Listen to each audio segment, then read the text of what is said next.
Gideceksin sanmaktan. Kocaman yalnız. Hiç pişman değilim senin olmaktan. Senin olmak. Hiç pişman değilim beni kırmandan. Beni kırmandan. Bir an bıkmadım savaşmaktan. Bir yudum rahat. Her an gideceksin sanmaktan. Kocaman yalnız. Her şey yalandı bir can kaldı. Ölecek sana tövbesi olmayan günahkardım.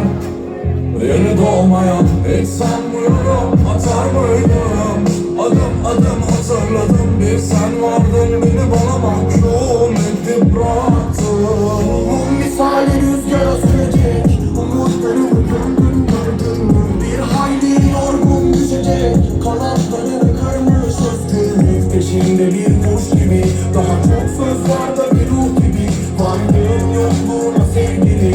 Dört yanım dertlerle çevrili ama hiç Pişman değilim senin olmaktan. senin olmak. Hiç pişman değilim beni kırmandan. Beni kırmak. Bir an bıkmadım savaşmaktan. Bir adım rahat. Her an gideceksin sanmaktan. Kocaman yalnız. Hiç pişman değilim senin olmaktan.